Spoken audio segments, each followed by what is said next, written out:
Broadcast channel ഒരു 7 out of 10. അത് നമുക്ക് പുതിയ ഫോളോവേഴ്സ് ഒന്നും കൊണ്ടുവരില്ല, പക്ഷേ എക്സിസ്റ്റിംഗ് ഫോളോവേഴ്സിനെ നർച്ചർ ചെയ്യാൻ നന്നായിട്ട് ഹെൽപ്പ് ചെയ്യും.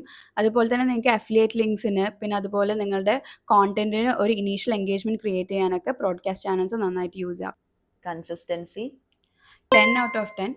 മിനിമം ഒരു 3 ടൈംസ് എ വീക്കെങ്കിലും പോസ്റ്റ് ചെയ്യണം. അങ്ങനെ ആകുമ്പോഴാണ് നമ്മളെ അക്കൗണ്ട് ഒരു ആക്റ്റീവ് അക്കൗണ്ട് ആണ് എന്നുള്ളത് ഇൻസ്റ്റഗ്രാമിന് സിഗ്നൽ ചെയ്യുക. പോസ്റ്റിംഗ് ടൈം ഒരു 4 ഔട്ട് ഓഫ് 10. ക്വാളിറ്റി കണ്ടന്റ് ഏത് ടൈം ഇട്ടാലും റീച്ച് എത്തും. പിന്നെ ഈ ഒരു പീക്ക് ഹവേഴ്സ് ഒക്കെ ഒരു 10% ആണ് ഒരു കോണ്ടന്റിനെ ബൂസ്റ്റ് ചെയ്യാനോ എൻഗേജ് ചെയ്യാനോ ഹെൽപ്പ് ആക്കുന്നത്. സ്റ്റോറീസ് ഒരു 8 out of 10.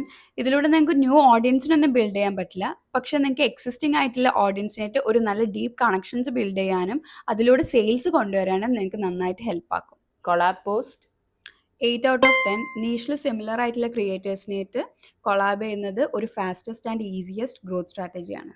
റിപ്ലൈയിങ് to comments 9 out of 10. Post ചെയ്തൊരു ഫസ്റ്റ് അവറിൽ തന്നെ കമൻസിന് റിപ്ലൈ കൊടുക്കുന്നത് ഹൈ എൻഗേജ്മെന്റ് ആയിട്ട് ആൽഗോരിതത്തിന് സിഗ്നൽ ചെയ്യും. അങ്ങനെ ആകുമ്പോൾ നിങ്ങളുടെ പോസ്റ്റിന് റീച്ചും കൂടും. ഇതുപോലത്തെ മോർ ടിപ്സിന് ജസ്റ്റ് കമൻറ്റ് സോഷ്യൽ.